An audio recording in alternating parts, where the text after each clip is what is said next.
À Vincennes, tout près de Paris, la neige réjouit les grands et les petits. Cette couche est trop épaisse! Les promeneurs découvrent le bois sous quelques centimètres de neige. Mais il y a ici une population pour qui ce tapis blanc n'est pas une bonne nouvelle. Entre les arbres, un peu à l'écart des chemins, on croise de nombreuses tentes, un véritable camping sauvage, où dorent une centaine de sans domicile fixe. Parmi eux, Sophia, 18 ans. Jamel, 21 ans. Malgré la température qui est descendue bien en dessous de zéro, ces deux amis ont passé la nuit dans cette tente avec leur chat et leurs deux chiens. Comment s'est passée la nuit? Ça va.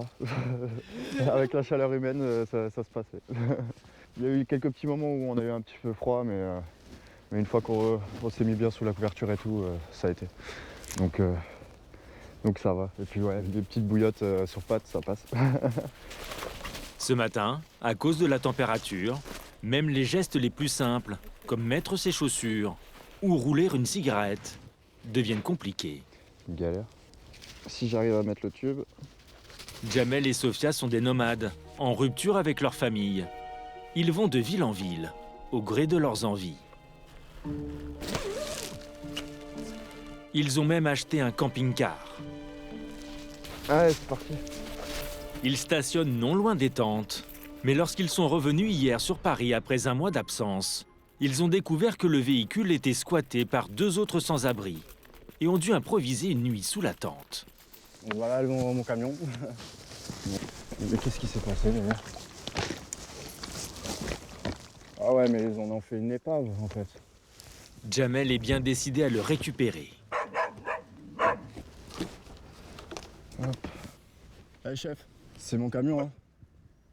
Ouais. Ça c'est mon camion et je vais le récupérer.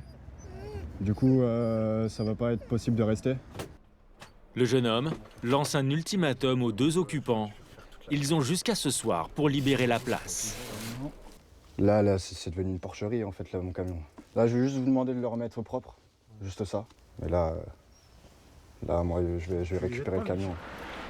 En attendant, le duo d'amis va devoir trouver de quoi manger ce soir, sous des températures glaciales. La vague de froid saisit toute la partie nord de la France, avec un thermomètre qui descend parfois au-delà de moins 10 degrés. Des jours de tous les dangers pour les plus démunis. Comme Vanessa, qui passe son premier hiver dans la rue. J'ai eu des engelures à cause du froid. J'ai les doigts qui ont gonflé. C'est la première fois que ça me fait ça. Sous couvre-feu, l'élan de solidarité s'organise autour des structures d'urgence. Vous êtes belle comme le soleil. Mais il y a aussi une mobilisation plus inhabituelle, comme celle de certains hôtels privés de touristes qui ouvrent leurs portes aux familles sans abri. À l'accueil, ça nous a paru comme si on se retrouvait dans notre famille en fait. Voici 5 jours dans le grand froid, avec les plus précaires. Allez, good night. Froid devant, la moitié nord de la France grelotte et dérape. Soyez notamment prudents en Ile-de-France. Plusieurs départements dans ce contexte ont aussi déclenché leur plan grand froid. Mardi dernier, il fait 0 degré dans la capitale, déjà presque déserte. Le couvre-feu est tombé depuis 2 heures. Il n'y a plus que les confinés du dehors, les sans-abri. Difficile de savoir combien ils sont, mais ce soir-là, en moins d'1 heure, nous avons croisé une dizaine d'entre eux. Comme ici à Montparnasse. C'est un café? Ça y est, l'eau va commencer à bouillir. Je vais rester à côté ou sinon avec le vent là. Alex et Fabrice Tiens, Alex. sont les deux potes de rue, Tiens. comme ils se surnomment. Avec leurs 3 chiens, ils ont posé leur matelas il y a quelques semaines au pied d'une grande brasserie parisienne mythique, fermée depuis l'épidémie. On avait vu qu'il y avait le haut vent. On s'est dit, ouais, pourquoi on se poserait pas là, quoi? On s'est posé là. Puis on est bien, quoi, puis le gérant, il est cool. Ils leur laissent notamment installer leur petite cuisine sur le bar à huîtres Et puis surtout, c'est ce qu'a trouvé de mieux Fabrice. 49 ans, dont 10 de rue. Car avec 3 chiens, impossible d'intégrer les structures d'accueil, même en cas d'urgence grand froid. Vous avez peut-être soif, les loulous?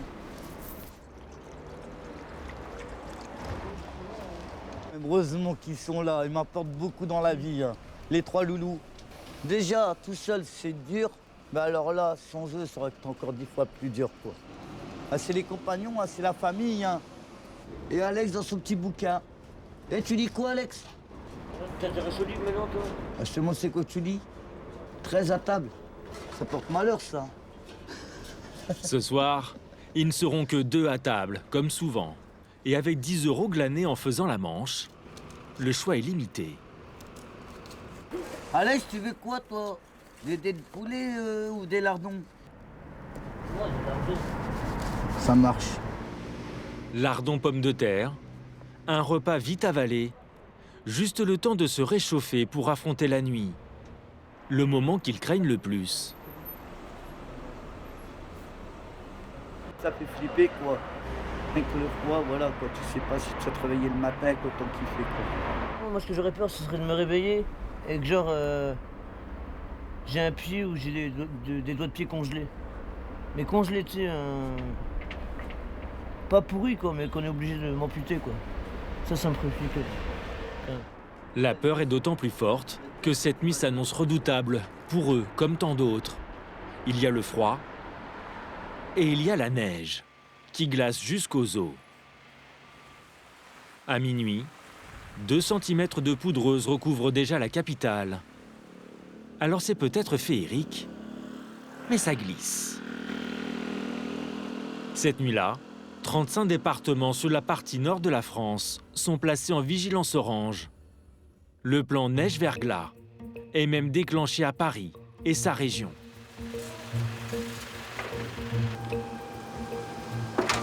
Et là, je vais commencer à saler le périphérique extérieur.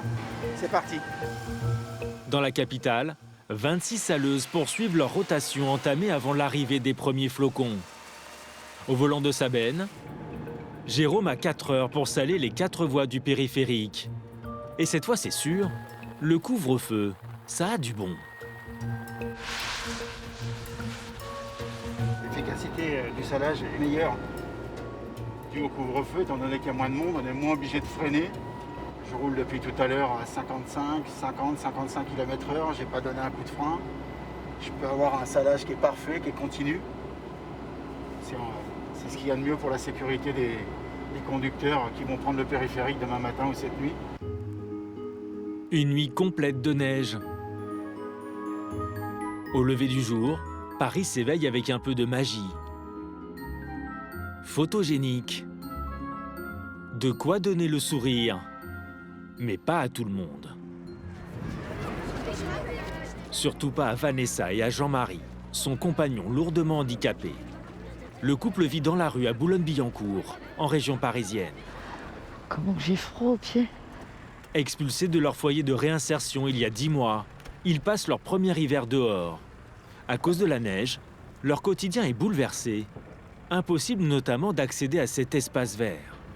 C'est un parc qui est plutôt sympa, les gens sont plutôt gentils. Et ça a été fermé parce qu'il neige. Donc du coup, on est un peu coincé. On se met aux toilettes, ouais, pour se mettre au chaud, pour charger. Ça nous arrive aussi de se laver les dents. Ou on va faire un petit peu de toilette là-dedans aussi. Ou puis aller aux toilettes aussi quand même. Ça change des sacs poubelles. Ou des bouteilles d'eau. Du coup, c'est ici, sur le marché de la ville, ouvert à tous les vents, qu'ils viennent en ce moment pour recharger les batteries du fauteuil électrique de Jean-Marie. Alors lui, c'est galère, c'est par rapport à son fauteuil en fait. Faut trouver des prises qui fonctionnent et c'est ça qui est chiant, quoi. Puis il faut rester des heures et des heures et des heures. Une fois, on a dû rester 6 ou 8 heures ici à charger.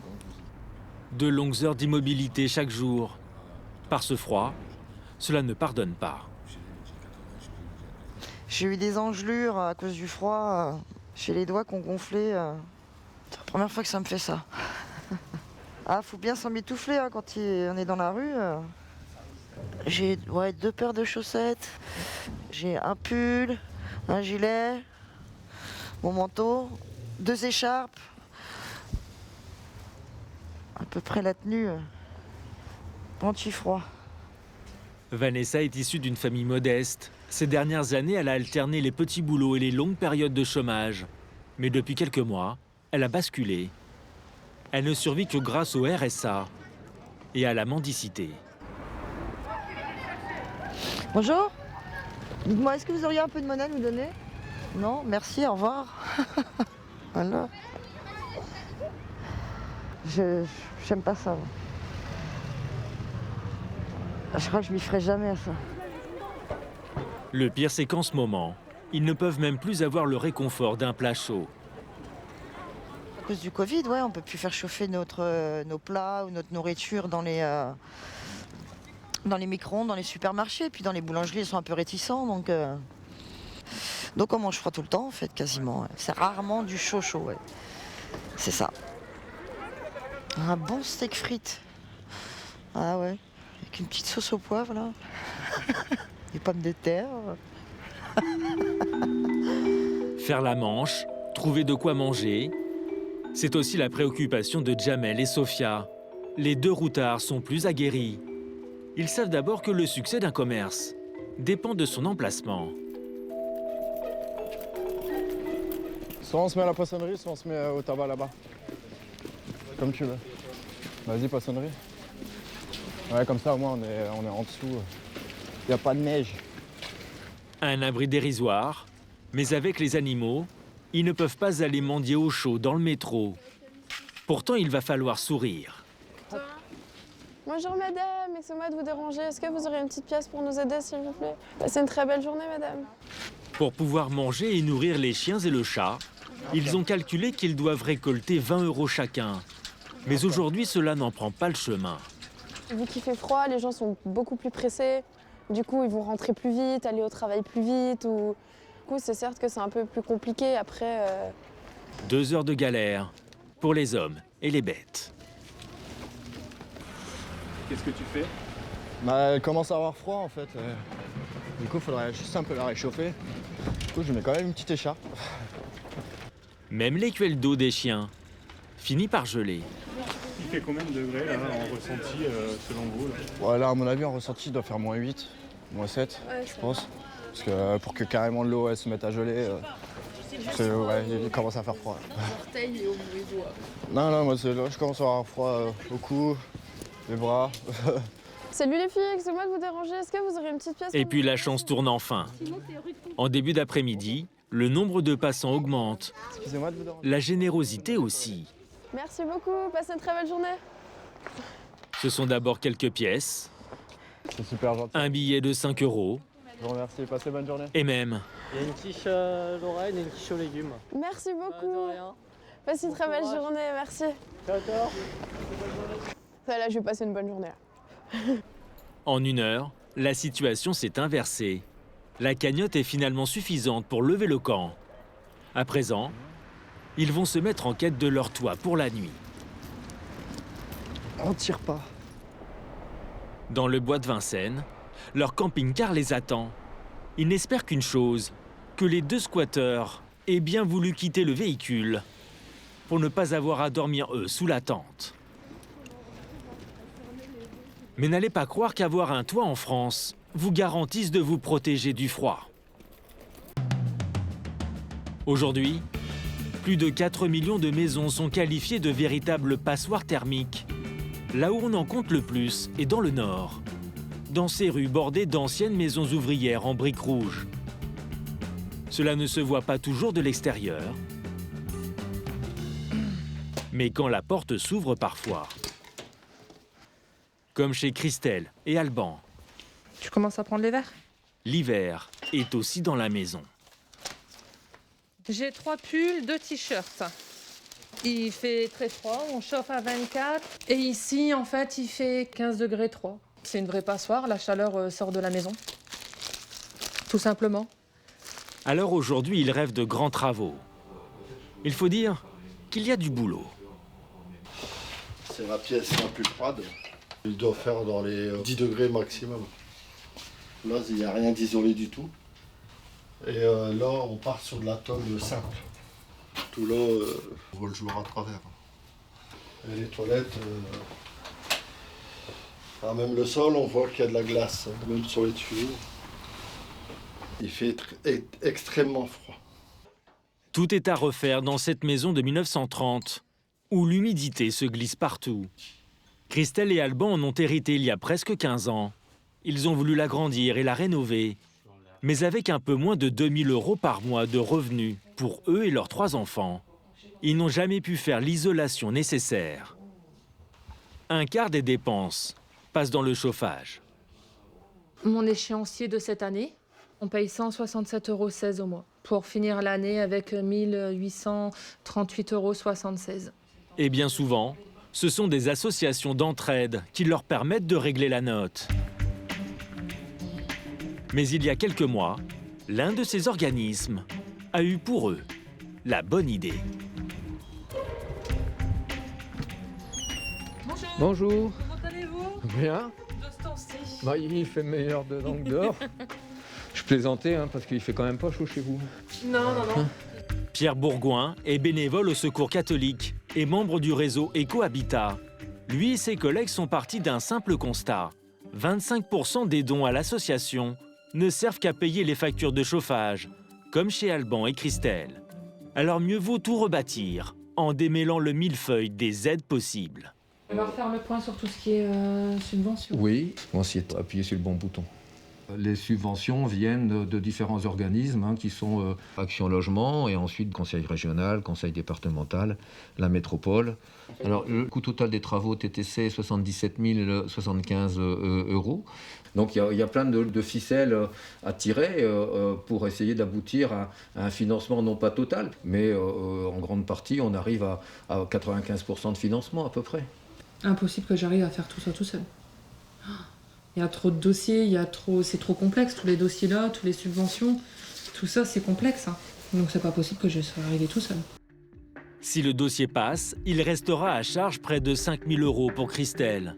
C'est encore beaucoup, mais avec un prêt de la CAF par exemple, tout pourrait devenir possible. Aujourd'hui, 80 000 familles sont suivies dans le Nord et dans l'Oise pour redonner un toit digne de ce nom à ces maisons courant d'air. Et éviter de se sentir chez soi, comme dans la rue. Retour à Boulogne-Billancourt, en banlieue parisienne.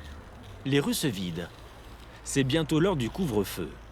Moi aussi, je me dis que j'aimerais bien aussi rentrer chez moi, au chaud. Et qu'à défaut de ça, non, on va se remettre encore dans le froid, bien sûr. Car Vanessa et Jean-Marie n'ont qu'un abri de fortune pour la nuit. Bonjour. Avant de le regagner, la jeune femme doit récupérer une partie de leurs affaires qu'ils déposent chaque matin dans cette boutique. Ça va, désolé, j'avais pas vu l'heure. Oh là là.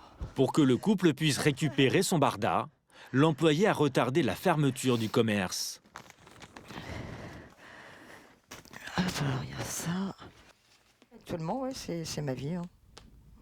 Pour le moment, en tout cas, ça l'est. À chaque fois, je pense à Vanessa. Je me dis... comment fera-t-elle si elle ne récupère pas ses duvets pour dormir la nuit comment elle va se chauffer c'est vraiment... franchement, je pense souvent à elle. C'est humain, en fait. Et quand on partage ces valeurs-là, on se dit... c'est normal. Dans les sacs, des duvets, des couvertures, le strict nécessaire pour dormir dans un parking. Merci encore. Car c'est ici que Vanessa et Jean-Marie ont élu domicile. Au niveau -2. Dans un recoin à peine à l'écart des voitures. On vient toujours là, dans notre petite planque. C'est le seul endroit qui est isolé, où on peut être tranquille. En fait, on est coupé des gens et un peu du vent. C'est maison secondaire. Ici, la température atteint péniblement les 3 degrés. Une épreuve pour l'organisme. Le froid, c'est compliqué. Ça joue sur beaucoup de choses. Ouais. Ça fatigue d'autant plus. Ouais. Pour se protéger, Il dispose d'un carton pour sommier et de plusieurs duvets. On en met 2 au sol et un sur nous. Dormir est plus compliqué à cause du froid. Mais se laver devient presque impossible en ce moment.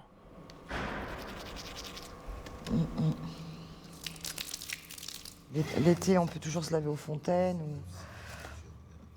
Non, quand il fait froid, non, c'est pas faisable de se déshabiller. C'est pas possible, quoi. Surtout dans un parking, il y a pas mal de gens, donc... Comme Vanessa et Jean-Marie. Ils sont des milliers à subir ces températures glaciales. Partout dans les grandes villes, le plan grand froid est déclenché. C'est plus de maraudes dans les rues. Avec les dizaines d'associations de secours aux sans-abri. Allez voir.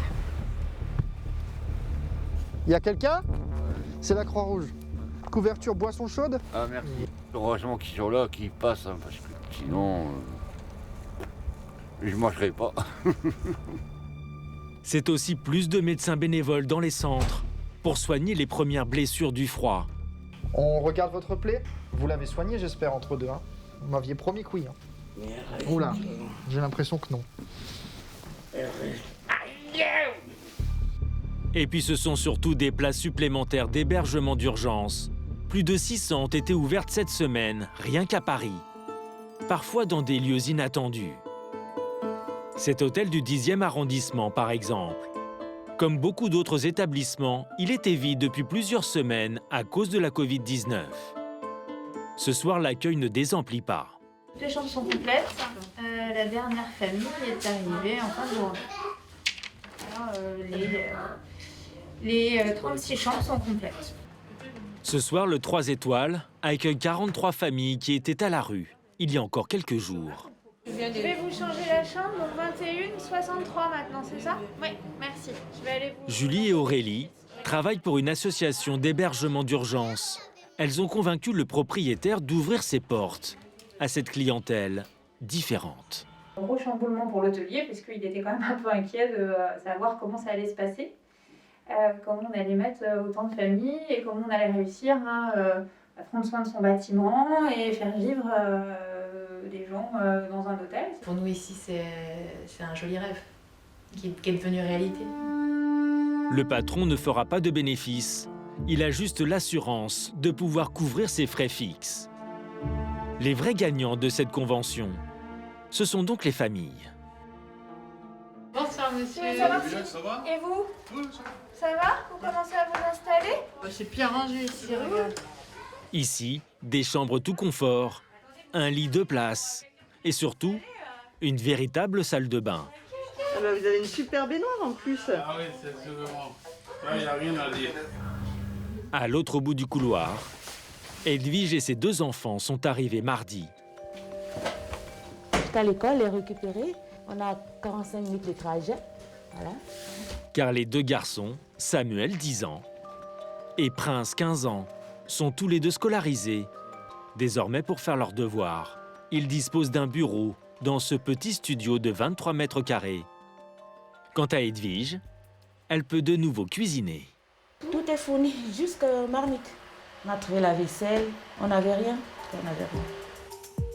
La famille gabonaise est arrivée en France il y a 5 ans. Samuel le cadet a besoin d'une greffe du foie. Mais rien ne se passe comme prévu. Edwige se retrouve vite sans ressources et sans logement. Et son pire cauchemar se répétait alors chaque jour, à 18h. Le soir, quand les enfants terminent les cours, tu sais que c'est la question qu'on va te poser. On dort où aujourd'hui? Voilà. Et quand il n'y avait rien, on allait sous la tente. Des nuits glacées que les 2 frères n'oublieront jamais. C'était difficile, parce que dormir à la tente, c'est compliqué quand même. Ce logement permet surtout d'entrevoir un meilleur avenir pour la famille. Edwige, qui était infirmière au Gabon, se reprend même à espérer trouver du travail en France. J'aimerais bien reprendre mon métier, par la suite offrir un appartement à mes enfants où ils peuvent recevoir les amis aussi. pour effacer ces mauvais souvenirs-là dans leur mémoire. Des associations, des hôtels qui se mobilisent partout en France. Mais parfois, la solidarité est là où on ne l'attend pas. Au bois de Vincennes, Jamel et Sofia reviennent enfin passer la nuit. Après une journée à faire la manche dans le froid, les deux nomades n'ont qu'une envie. Retrouver leur camping-car. Moi, je vais être dans le camion, là, avec l'isolation et tout, là. On croise les doigts. Y'a quelqu'un? Ce matin, 2 squatteurs occupaient leur véhicule. Non, y'a plus personne. Mais par contre, ils m'ont laissé le camion encore dégueulasse, quoi. Il y a de la moisissure partout. C'est dégueulasse. Première mauvaise surprise, l'intérieur du véhicule est dévasté. Franchement, j'ai juste envie de pleurer, en fait, de voir l'état de mon camion comme ça. Les deux amis se lancent dans le nettoyage pour s'installer. Emballé. Ok, Alexis va pas s'emballer. Mais quelques minutes plus tard, les 2 personnes qui logeaient dans leur camion sont de retour. Ah bah, il y a les 2 gars. Ah bah, voilà. Salut les gars. Jamel a déjà réfléchi à une solution pour eux. Là, en gros, ce que je peux vous proposer, c'est une tente. Ma tante qui est là-bas. Ouais, c'est une grande. 3 places. Vas-y. Le jeune homme ouais, juste à côté, de toute façon, la tente en plus. les guide jusqu'à la tente et se montre même aux petits soins. Voilà. Bon, ça vous va du coup? Après, j'ai vu qu'il y a d'autres couvertures encore dans le camion, donc limite, je vous ramène d'autres couvertures. Mais ça va, c'est vraiment sympa, franchement. Parce que, je sais pas, il a un bon cœur, en tout cas, franchement. Et il va aller encore plus loin. Pour lui, le camion est irrécupérable. Il va tout simplement leur en faire cadeau. Puis ouais, comme je vous l'ai dit, après, le camion, je vous le donne. Parce que vu l'état dans lequel il est, je me vois pas devoir réparer tout ça, ça va me coûter beaucoup trop cher. Donc autant en racheter un nouveau et puis une fois que nous on part, ils récupèrent le camion pour eux, quoi. Au moins ils auront un endroit où pouvoir laisser les affaires et dormir tranquille. Ce soir et pour quelques jours, Jamel et Sofia vont pouvoir dormir à l'abri avant de reprendre la route. Écho, couche-toi. Les 2 hommes qui avaient squatté leur camion pourront alors le récupérer pour s'abriter jusqu'à la fin de l'hiver.